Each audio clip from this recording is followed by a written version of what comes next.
right, y'all. So, next, we got my man.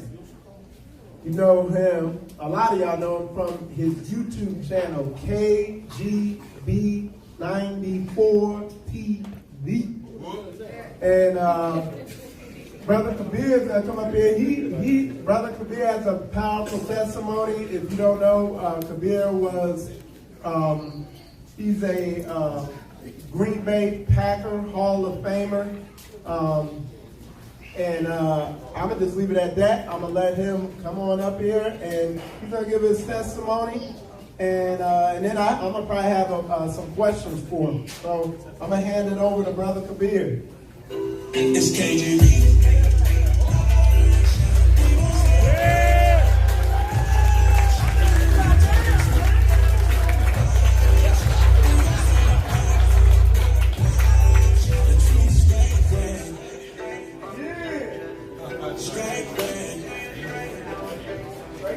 All right. How you guys doing?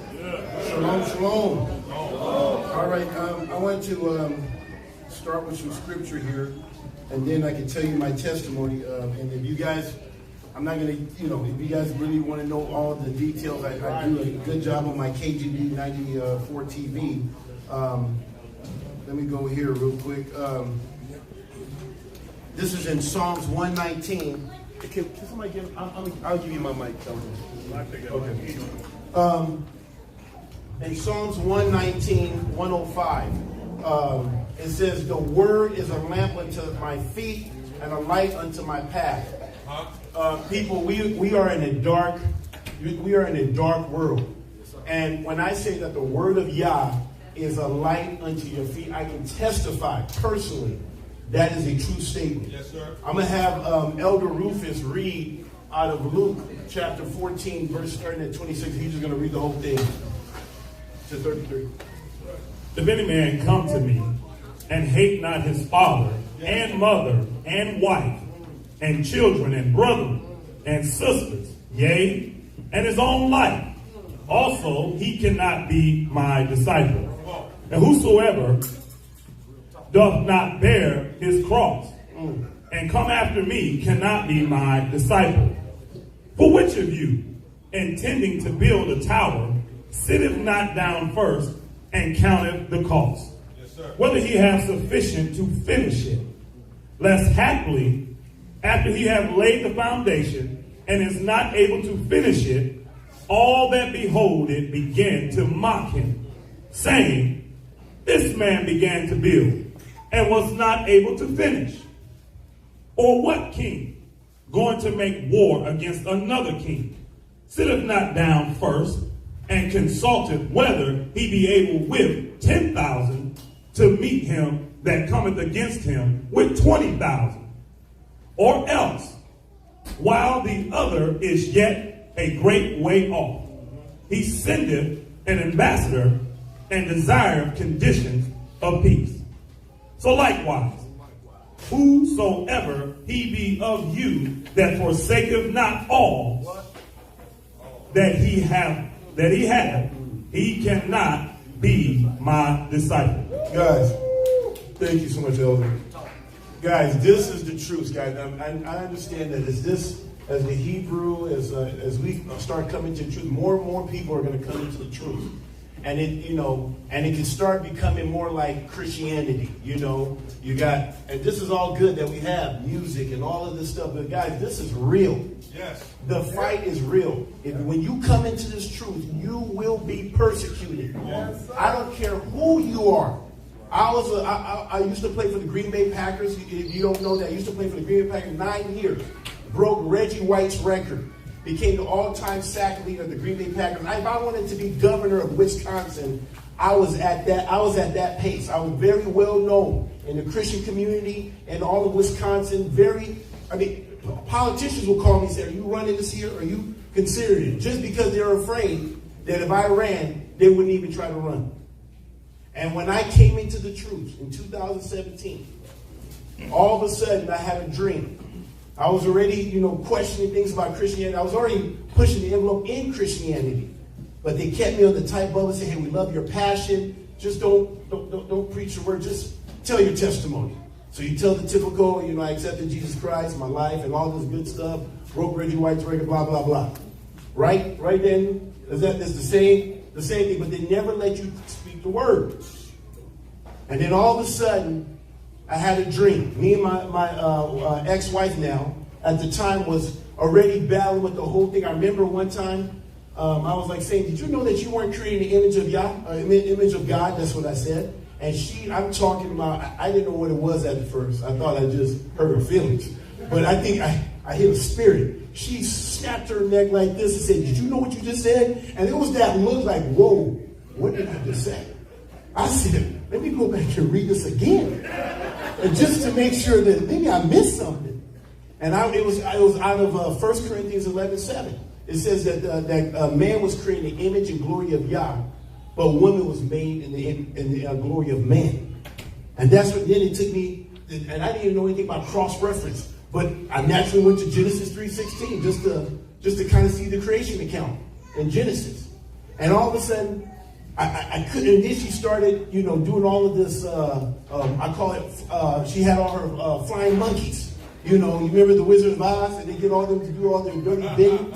This is what women be doing. And I didn't even know she was going around doing a smear campaign the whole time as I was coming into the truth. And the whole time I said, okay, let me do something. And the more I kept on doing research about the role of a woman, I said, man, the church is doing this thing wrong. So anyway, we having this tension in our marriage to the point where now we're arguing in front of our sons and daughter. I was taking notes. And then he gets to the next video. He says, you still here?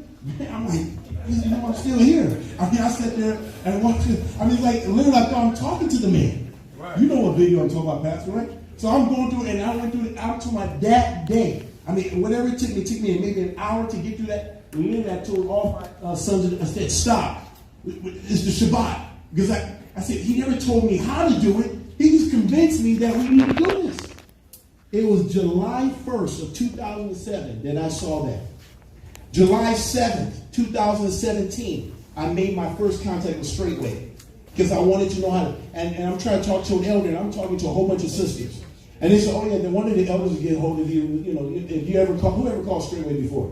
Am I the only one? Okay, then you probably ran into the sister, right? I'm talking to a sister, and Elder Becker, I didn't know him at the time. This old Elder Becker would get back, I just kept on calling. And so I just ended up talking to a sister. I'm like, well, can you tell me? And they don't want to teach you. You know how the sisters, they don't want to teach, right? So I said, well, tell me your testimony. How did you come into all this stuff? And that's how I was able to kind of get some information that, man, this is a good ministry. And then finally a sister told me, just call Blog Talk Radio. You can talk to Pastor Dow himself. And so then we get there on July 14th, 2017. So what did I say, July 1st? If you ever see my KGB channel when it comes on, that's that date that you see, and that's when I came into the truth. So now July 14th, I talked to Pastor Dow on the Blog Talk Radio. And I presented myself as Brother Muhammad because my name is, I didn't know somebody from Wisconsin would hear Kabir, and I'm trying to hide from my ex-wife at the time, and I'm just like, I know, guys, I was a simp. I come before you today, I was a former simp. Not anymore. Not anymore. That's why I know how to get out of simp. I can get you out of being a simp. Just listen to Pastor Dow, okay? But hallelujah. So I go in as Brother Muhammad, and what was crazy, there was a person from Wisconsin, right? Brother Jim. There was somebody that I'm like saying, whoo, I'm glad I used him. Because not everybody knows me as Muhammad. My whole name is Muhammad Kabir. So I went with my other name. And then I talked to Pastor. I said, can we talk, off radio? I just told him, I don't know what I told him. Somebody about, I'd like to talk to him more about my situation. And it wasn't until I was able to talk to him off of the radio that I said I'd like to come and visit. And I think it was scheduled for July 23rd or something like that. Well, my ex-wife took off with all 8 of my 6 at the time, 6 sons, 1 daughter, and we ended up having one in the middle of the board, but she ended up taking them and leaving.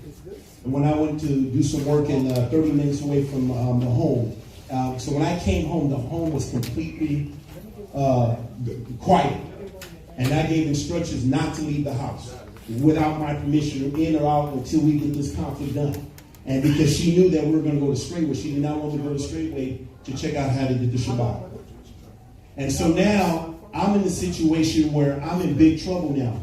I'm a celebrity in the town that I became a celebrity in the Green Bay Packers organization. I was respected in the sense of how I handled my business affair, very good with my finance, good with how I handle my family, and now I'm in trouble. I'm trying to get help. But what's happening is all my influence, all my circles from pastors, best friends, gone. They all in on it. Literally, it'd be like I'm talking to this brother right here, and 2 days from now, he knows that my wife is going to leave me. I went to church. I mean, talking to people like, hey, and they're all in on it. And someone was kind of trying to tell me like, hey man, are you okay? I mean, what do you mean I'm okay? I'm okay. I mean who doesn't fight? Family has issues all the time. But I didn't know what he was talking about. And then all of a sudden, like, oh, they were all in. I like to have that good shot. And all of a sudden, my world became little. The higher you go in life, when it's time to come down, it is. And that was my world. I was by myself, had thoughts of suicide. Matter of fact, that was the same year that there's a guy named Donald Driver. If you watch football, there was a guy named Donald Driver. He was being inducted to the Packer Hall of Fame. I was scheduled to be there because I'm a Packer Hall of Famer, and they always call all the Hall of Famers to come in. And my wife at the time was supposed to go with me. So now I'm thinking like, what am I going to say? You know, I'm not one that can lie or, you know, I wear my emotions on my sleeves, you know, really. I'm like, what am I saying? She's sick. Oh, she's sick. That's it. She's sick. I can use that line. But that day I was thinking about hanging myself. That's the thought that was coming to my mind. Because I couldn't get any help. I'm literally as a man asking for help. And there was nobody in the Christian community that would help me. No one. Can you imagine that, being in a 30,000 square feet home all by yourself and you don't even know where your family is? You're calling phones. You have the iPhones. I'm trying to do the GPS. All offline. Had my two sons had phone watches where you can tell where they're at. It's at the house. They took off their phone watch. Had nowhere, driving going up north in Wisconsin to Washington Island. Couldn't find them. Went to south. I'm driving all of Wisconsin trying to figure out where's my family. And no one is talking. Guys, this walk is real. This walk is real. Everybody's staying away from it. And there's certain people was scared to come and talk to me to kind of see what I'm doing, what I'm thinking. And it wasn't until I really got to talk to Pastor Dow. He was the only one that was willing to talk to me. But he wasn't a part of my previous circle. And when you get to a level of me, it's hard to trust people. Because everybody wants you to come to their church. Everybody wants you to tithe. I mean, you have all of this stuff that you have to do to protect yourself. He's like, okay. And so now I'm talking to a pastor. Now he speaks truth.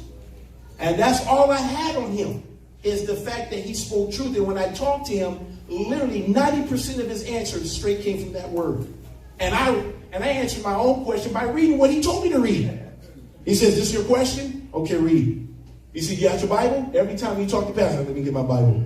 Because every time you're going to ask me, do you have your Bible?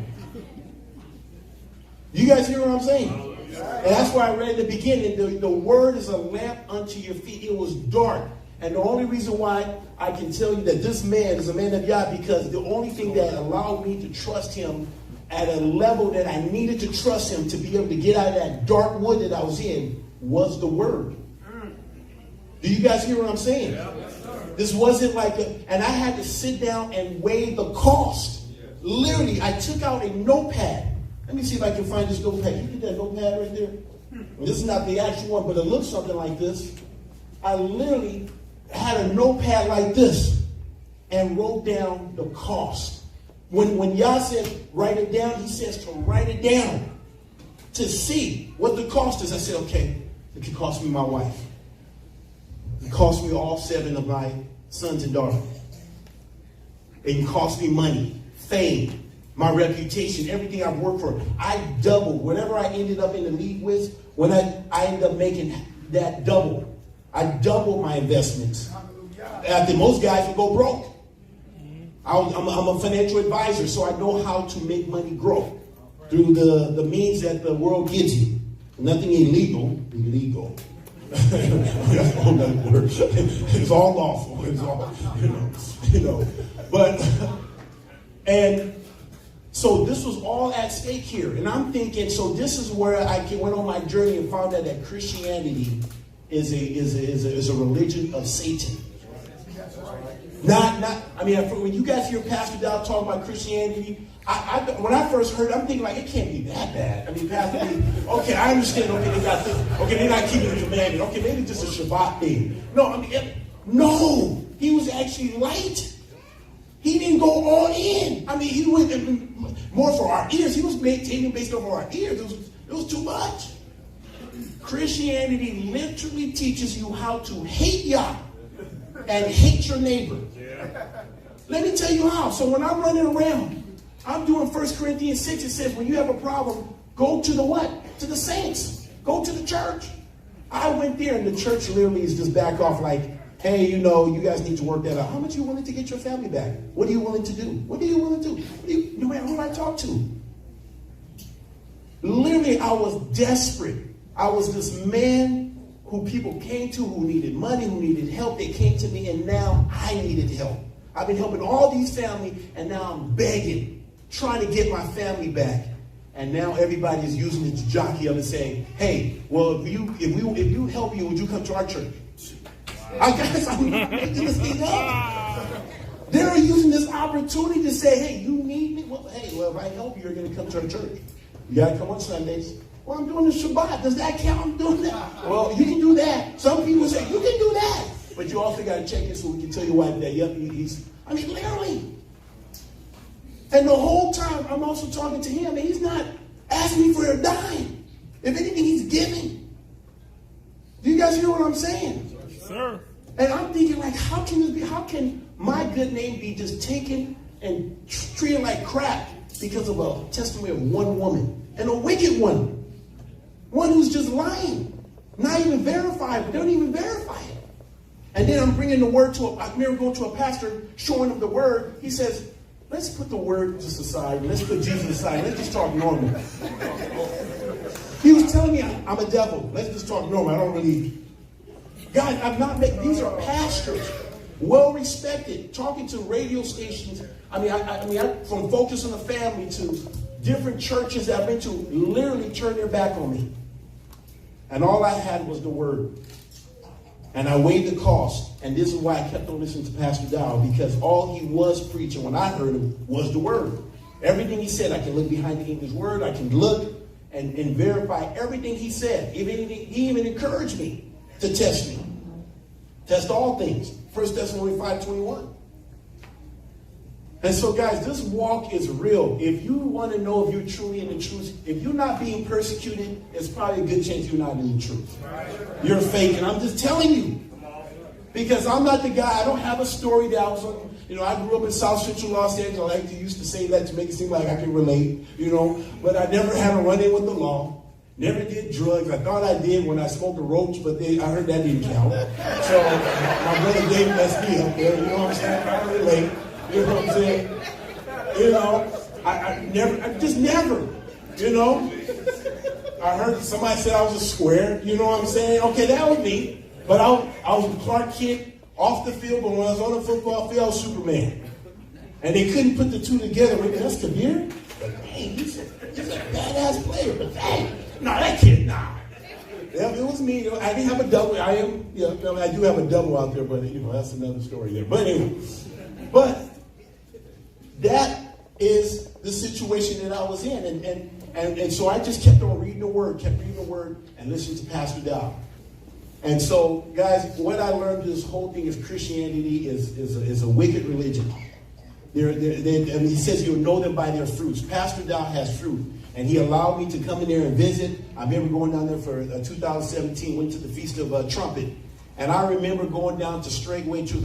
And I think somebody else described it. I don't know who described it, but when you go to Straightway, if you've never been there, especially the first time, it's a peace. I think it was Rob. Brother Rob said that. It is a peace.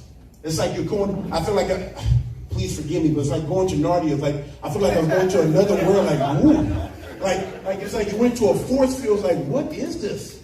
It was just and you can, and now I know what it is because it's the creek that runs right through straightway, and that was the area where I felt it. As soon as I passed, it was like, boom. And all I'm saying, it was like it was out of body experience, like, what is it? It was just a pee, and you don't want to leave. And I remember meeting Pastor Dow, and he's allowed me to see it. It was the Feast of Trumpets that I went to. And I remember, going down to the Feast of Trumpets, and I remember, like, these people are serious.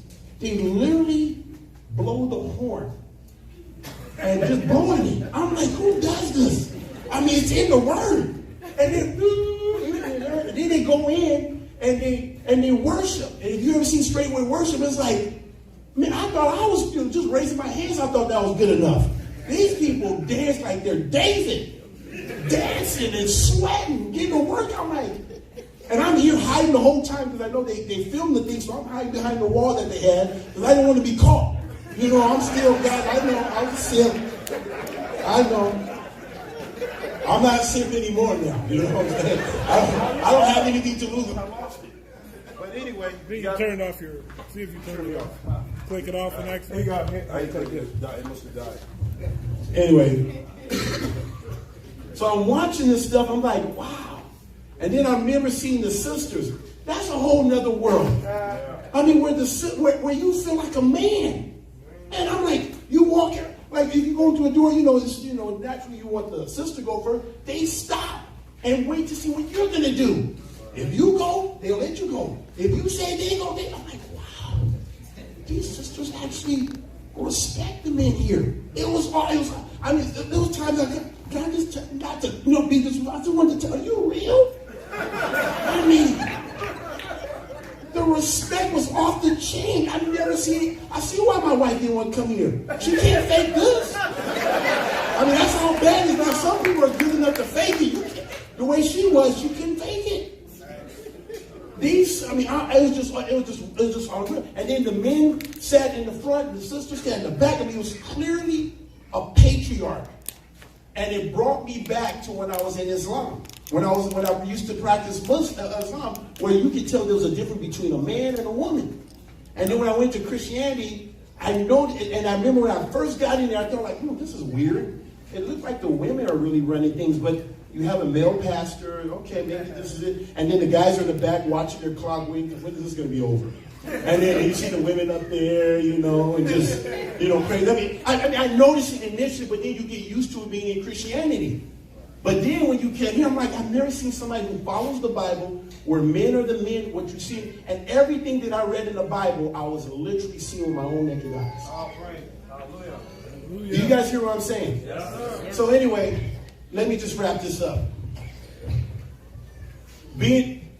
What I learned by this walk is real. You're going to lose wife, children, house, everything, reputation to come in this street. There's no way. Reggie White himself, I didn't even know. I found out later on that that's why they told us to stay away from him. When he came into the truth before he passed away, they say he's a heretic. They didn't say cult, but then I got labeled as a cult. They were accusing me of having CTE, meaning being hit in the head so many times. These are the lies that was going on. I got CTE before polygyny came up, before whatever all the lies. She literally left because I wanted to keep the Shabbat. That was it. And why did I want to go see straightway? Because Jesus says, if you love me, you'll keep my commandments. John 14:15. Did he not say? In that dream, he says, you don't love me. And they kept on saying, come here, focus on your marriage, focus on this. Well, get your family. Worry about that later. That's just can't you find another church? I said, no. I'm going there to learn how to love God. That's why I need to go there. That first, then this second. Then it said the grace commands to love him first, and then love your neighbor. She's my neighbor. I need to go love him first. And that's why I kept on coming to the stuff. So let me read, and I can honestly testify, and I was very fortunate and blessed that I didn't have to go into all these different camps. There was a situation that I could have been part of a camp called I don't even know how to say it, IUIC or whatever. I had a brother who was a part of that, a guy that I played ball with. And he was a part of it. He was trying to get me. And he said, man, if you can get this guy, man, he was bold when he was a Christian. He will go off the chain if you can get him. So he was trying to get me into that camp or whatever they call that. And the only thing that kept me from there was like, they were talking about, the Esau doctrine and this, and it was just weird. And I just couldn't find it. I said, okay, I hear what you're saying, because I'm going to listen to you if you're going to talk about the word. But just show me the word. And he never could show me the word. And then when I found Pastor Dow, I'm thinking like, oh, maybe he knows Pastor Dow because he was talking about the same thing and all this stuff. But the difference between him and Pastor Dow is Pastor Dow could always answer my question with the word. He always was trying to get somebody to tell him, hey, I don't know how to answer this question. And then he would never get back to me. And I ask questions, right? I'm going to ask and show me. Just show it to me and I'll do it. But here's what it says right here in Luke 18:29. It says right here, it says, verily I say unto you, this is Jesus. He says, there is no man that has left house or parents or brethren or wife or children for the kingdom of God's sake, who shall not receive a manifold in this present time and in the world to come everlasting. Guys, I stand before you and testify that what Jesus said long ago is true. I lost house. I was trying to lose the house, but she gave it back because the expense was too high. So, I was going to get an apartment. I said, you guys keep it out, I'll leave, But I was willing to give that up. It came back. And maybe y'all say, I don't want to double that one. You can keep that one. But anyway, I've got Newly Shire. I got brothers, sisters, and the community that I'm now a part of is more faithful, more real, more concrete than I did when I was in the Christian world. I mean, wherever if the pastor or anybody said they're going to do something, they do it. Period. I remember one time the pastor said, we will send 100 people out there if you need. I said, Pastor, I actually believe you, but you don't need to do that. And so I'm a living testimony that if you stay true to his word, you stay the course, and when you're getting beat from all different sides, you will be persecuted, family members, friends, reputation, everything. And that if you stay the course, that you will get all those stuff back and it will be better. I can tell you right now, that's right, everything that I lost, that's right, I can honestly say that it is better from a wife. I'm working on sons and daughters now, so I get a lot of practice in that. But I got a community. We worship together, we eat together, we live life together. Wasn't even looking for community. I just wanted to be able, when my brothers was coming to visit me from Chicago, from Adams, Wisconsin, they would come every Shabbat. I'm like, who does this? 3 hours, 2 hours will come and visit me, and I was in this big house all by myself. And I literally was looking for the Shabbat. I needed the Shabbat. Because during the week, I just went into my little bed, read, and slept, and wake up, and because I was isolated. I was literally isolated. Everything that I knew in that community completely turned their back on me. And then eventually I said, why don't we just move in together? And then they all moved in. They started with 4. Now we got over 17 people that lives in the house now. My dad was able to move back in. And we got people living outside the community. So if I knew about community back then, I would have done it earlier. But I'm telling you, community is the best thing. And I learned that from this man up here, Pastor Dow. So that's pretty much my story. If you want to know more, go to KGB 94 TV. I put it out there in real time. You can see me when I was skinny. You can see when I'm depressed. You can, it literally helped me to be able to have a purpose, and I believe that all of this thing happened with what Satan meant for evil, Yah used it for good. And so I'm glad that I live to see another day and be able to share you, inspire you, and encourage you to follow the Most High. So, and he literally, and I think we talked about this when you came on my show, you literally documented this whole thing from when it kicked off all the way up to now. And we're going to go into something else. Yeah, you could sit near the camera or whatever. But just keep it on us, okay? Because he's going to say some stuff, but so he literally went through all this. Of course, you got raked over the coals in the court. Yes. All right. And but When Satan meant for evil, what the world meant for evil, Most High meant for good. And he's pioneering on some stuff now that I wanted you to talk a little bit about in as much as you could. Well, I'll say this. When I went through the whole divorce thing, I didn't fight. I just literally did not believe that there was something in me that told me, do not go to the court system. I was trying to, like I said, I went to the church where I thought was the church. They weren't willing to do what the word says to do. She went to the heathens and had them adjudicate our matters.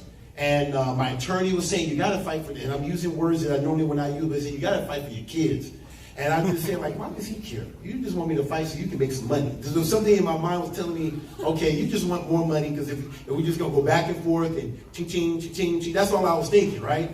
And so something hit me where I remember I said, what do I do here? Because if anybody knew me back then, you would say, man, that he loves his sons and his daughters. I mean, I spent time in them. I watered them. I tried to raise them. I tried to protect them. I mean, this was not like, I was very involved. Went to all their recitals, their games. I mean, I had the opportunity because I was good with my money. So I had the ability to be in their life. And to have that ripped from me. And I remember the word came to me and reminded me when Solomon was dealing with these two women. And they both had babies and one died. And the other one says, well, we said, that's my baby. No, that's my baby. That's my, whatever. He says, give me a sword. And he was going to cut the baby in half. And the real mom says, no, let her have it.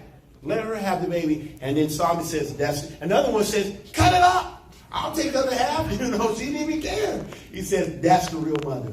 And so I was thinking to myself, if I fight for my son, because everybody said, well, how can you not fight for them? Because I was thinking about them spiritually.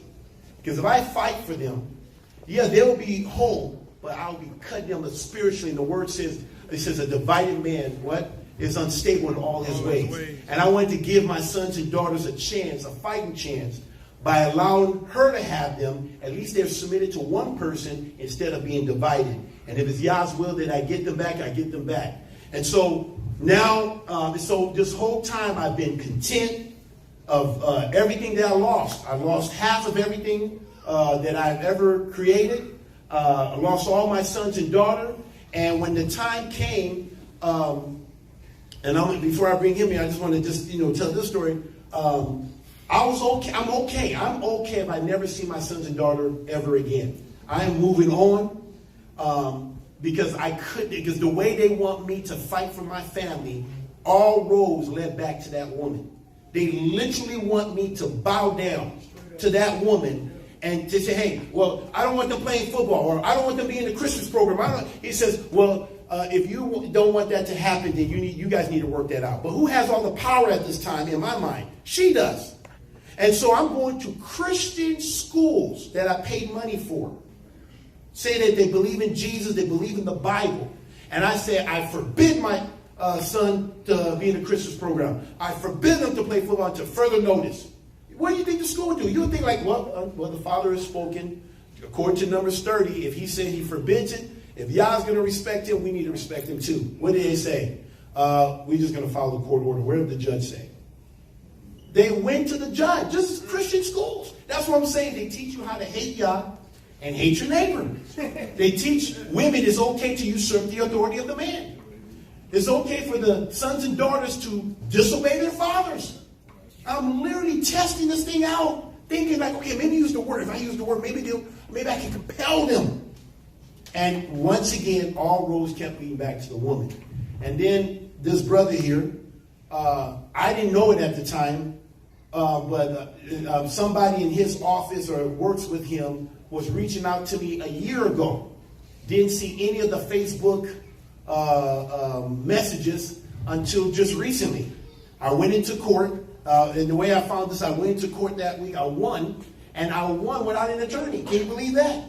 I walked in there. I said, who cares? What are you going to do? Throw me in jail? So what? I said, to die is the gain, to live is for Christ.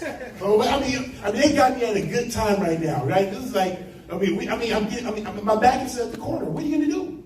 So I went in. They wanted me to sign my IRA over. And I said, But they actually was coming. I won by technical. I had a technicality.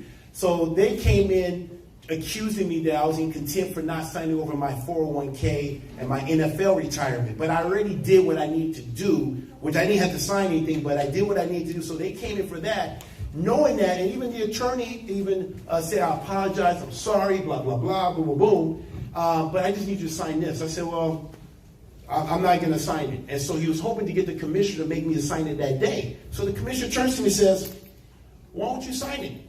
I said, because I haven't seen my son's daughter for over 2 years. Why am I paying? No, I'm not signing it. And so I'm here trying to make my case, thinking I'm finally being heard. He says, I can't hear this now in the docket. You're going to have to make a petition about that. But right now I can only deal with this on the docket. And when he said that, he was like, oh, and by the way, because what you're talking about is not on the docket, I cannot address it as well. You're going to have to also come back. I know it's a technicality, but he kind of got this one. And I'm like, yeah, I'm like going crazy. I'm going nuts. Right? And then, that's when I heard from his office, and they came and says, you need to talk to this brother. He's a man of Yah. He said, and he reached out to me, so he gave me his number this time. He said, tell him such and such told you to call. So I called him. He's a busy man. I'm even glad that he's here. It just happened to be in his backyard. And this mic's this. Okay, yeah. And so I ended up calling him, and he started helping me and teaching me about common law and how to be a man. And not just talking to be a man, but acting like a man, especially in the court system. So let me just let him talk, because whatever I can tell you, all I know it works. I've been able to go into the court. I went the second time. I did what this man told me to do, and they had 4 deputies. Never in Green Bay. Green Bay, you'll be lucky if you find one bailiff in the thing. And the day I went, nothing hasn't happened. Literally, I walk in there with my community, the men in my community with their fringes. We walk in, and we have 4 deputies in the courthouse, or in the courtroom, and the commissioner. And he told me that we're going to be in there and everything. I'm like, what did I do? I just put in a couple of notices here and there. And, I know these notices are a big deal. What do you always call it? Hot potato? So some hot potato and stuff like that. And they got heated. I mean, some of the guys that say they got heated in there. And I was able to walk out and not get arrested. And so it's because of this man. So I want him to kind of just share, because I think this will be good for all of Israel. So we can truly come out of her, my people. So.